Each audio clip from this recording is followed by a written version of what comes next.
Hey, today I wanted to cover Kubernetes security, cover most of the Kubernetes security side of things. To introduce myself, I am not quite blue teamer or red teamer, but I work as a DevSecOps in one of the company.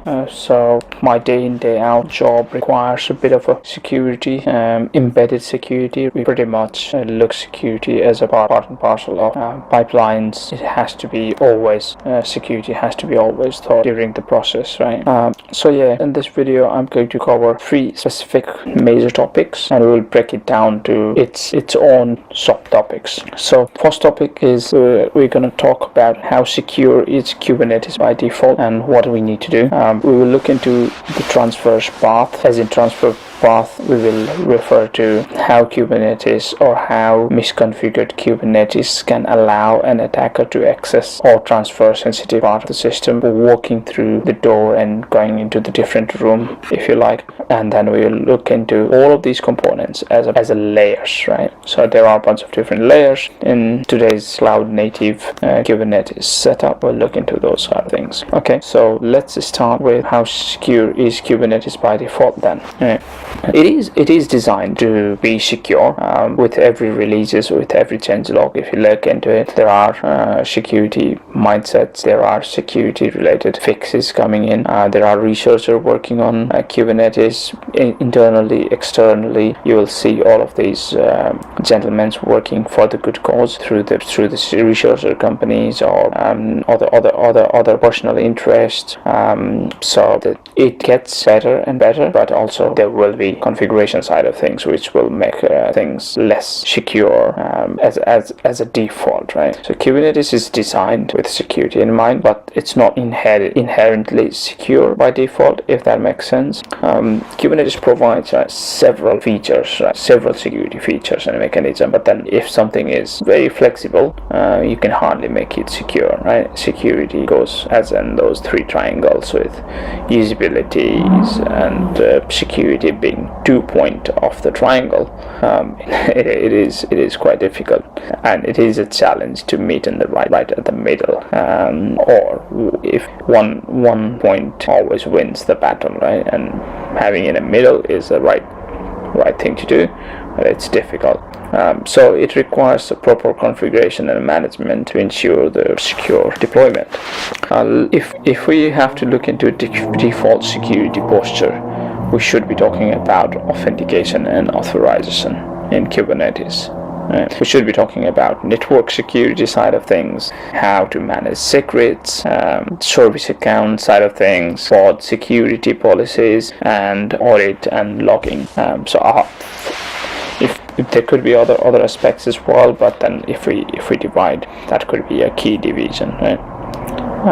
Kubernetes provides a solid foundation, but it is essential for administrators to understand and implement additional security to get the best out of it. Right? There are CIS compliance benchmarks, there are Aqua projects, there are lots of other different projects to make things more secure. I'll try to cover as I can. Right? So if we look into authentication and authorization side of things, Kubernetes implements the basic authentication and authorization mechanism, but these are not enabled by default, or it is enabled, but then it will not be that granular in some cases. Administrators need to configure RBAC, like role-based access control, to restrict access to the Kubernetes API, and then RBAC does not follow a deny allow path, so it can be tricky. Network security, Kubernetes doesn't enforce network security by default, leaving pod open to communicate with each other. So the network isolation, the namespace isolation, these sort of things are the enforcement that you bring with the likes of Calico or CNIs. That is another part. Network security default posture is not enough. Secrets management, again, secrets are like base64 encoded by default. It's not encryption, right? It's encoding and easily decoded, right? It can be easily decoded. So the built-in mechanism called secrets for storing sensitive information, not good enough. And then there is a default service accounts. Kubernetes creates a default service accounts for pods to access the API server. Administrators should review and limit the permissions those default service account has. Other one would be pod security policies. Kubernetes doesn't enforce pod PSPs, right, by default. PSPs coming from 125. No, is it 125? 126? I could be wrong. I'll have to double check it. By default, it's not enforced until 125. Or until really recent version. Now PSPs are enforced. Audit logging, Kubernetes supports audit logging, but then again, it's not enabled by default. Administrators need to configure audit policies. So overall, Kubernetes provides a foundation for building a secure, containerized environment. It is really essential for administrators to understand and implement additional security measures. Right? With the cloud coming into action, with the cloud vendor coming into action, there are those elements that you have to do extra sometimes, but sometimes you also get it from the part of the shared responsibility model. Cloud gives you some benefit as well. So now let's talk about transverse path, right? How exactly attackers can walk through the channels so that we can talk about where and what to implement. In Kubernetes security, a transfer path would be a vulnerability that allows attacker to access or walk through the sensitive parts of the systems that they shouldn't have access to. So for instance, we can if we divide that into a few key, it would be pod mount path, Kubernetes API, insecure container images, volume path, secrets, misconfigured RBAC, or container runtime as well. So from a pod mount path perspective, if a pod allows mounting of a host directories or volumes without a proper restriction, an attacker might exploit this to traverse the directory structure of the host node and access the sensitive data that way. Kubernetes API path would be insecure configuration of Kubernetes API access, could lead to, again, privilege escalation, data breaches, sort of thing. And insecure container image, pulling insecure container image from untrusted registries, or not knowing what you are pulling. And it is a difficult bit, right? Today, getting all of these third-party tools, getting all of these tools, and not knowing what exactly is coming. If there is a malicious code, that can be a big one too, and that could lead to a potential security breach. Volume path traversal is another topic here. If Kubernetes pod mounts up volume from a network storage system like NFS without a proper access control, an attacker might transfer the data, the directory structure of the storage system, and access or modify unauthorized file or directories too. Another one to look into would be insecure secrets path. Same again, misconfiguration, improper handling of the secrets can lead to that. RBAC is the big one. Misconfigured RBAC can lead to the biggest blow, I would say. If attacker gets an access to a lowest possible role and finds a way to escalate the privilege, gain an unauthorized access to perform some sort of actions, which we call as a verb in RBAC world, that can be a blow too. They should not be allowed to do that. Container runtime, insecure configuration for the containers runtimes like Docker might allow attackers to traverse the path. To mitigate all of these things, to mitigate the transverse path vulnerabilities, you got to follow the security best practices, implement the least privilege principles, ensure proper access control, regularly update and patching, stuff like that. Right? Let's look into all of those things that you have to look into from a layer perspective. Where we will also touch on the best practices, how transfers can be stopped, right, and how we can implement the proper security measures. So if we look Kubernetes from a layer perspective, we can divide it into infrastructure, control plane, data plane, containers, network, and the resource policy, right? So infrastructure, when we talk about infrastructure, it is pretty much like underlying infrastructure. So ensuring the underlying infrastructure, like servers, networking attached with the servers, virtual machines, right? We need to ensure those are secure by following the best practices or guideline from a cloud security or on-premises. And let's talk from general to this, 80-20 within the cloud being mostly used. And we talk about cloud security. So if we are talking about these big giants, and let's take for instance take an example of Amazon. So you would want to follow the best practices from Amazon for underlying infrastructure. Again, benchmarks that Amazon provides, trusted advisor guidelines and stuff like that, right? Because if we take an example of Amazon, which is just an example, it will be same for any other on-premises or any other cloud provider. Second thing would be control plane layer, right? So from Amazon perspective, we should be talking about EKS patches and upgrades. Similarly, Azure AKS, Google GCP, or on-premises if you're managing yourself. Again, the patches and upgrade, same thing for everyone, right? So regular patch and upgrade of clusters to ensure that they are protected against the known vulnerabilities.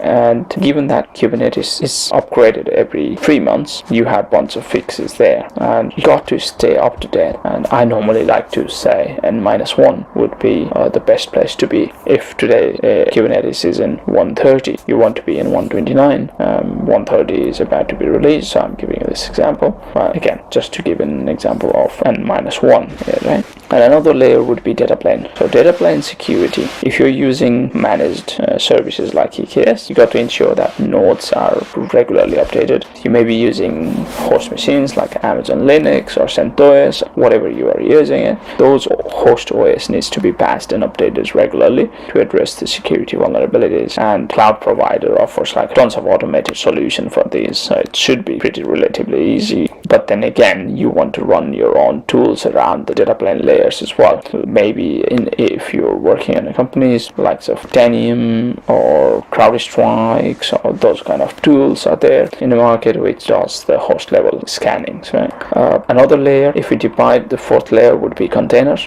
And container scanning is quite crucial, right? We previously touched upon insecure container path as a transversal method, where if you pull the insecure images, you could be in trouble. So how can we ensure that is through the container scanning? So integrating a container scanning into your CI/CD pipeline to identify and remediate vulnerabilities in order to be secure from a container's perspective is the key thing. There are a bunch of tools, right? There are a bunch of tools like Claire, Triviv, Anchor, Prisma Cloud, right? Previously known as Twistlog. You could leverage these kind of tools, and then these tools can be, while a developer builds the image, when it gets backed into any of the environment via CI/CD or through the CI/CD, or it could be running within the cluster as well and constantly reporting back the data.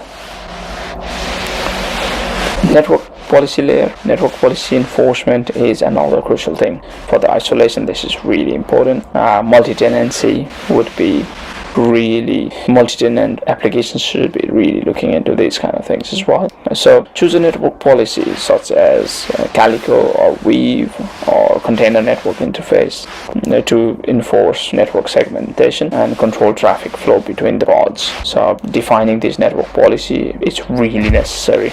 And there has to be, or there should be, there must be the block on the unauthorized access.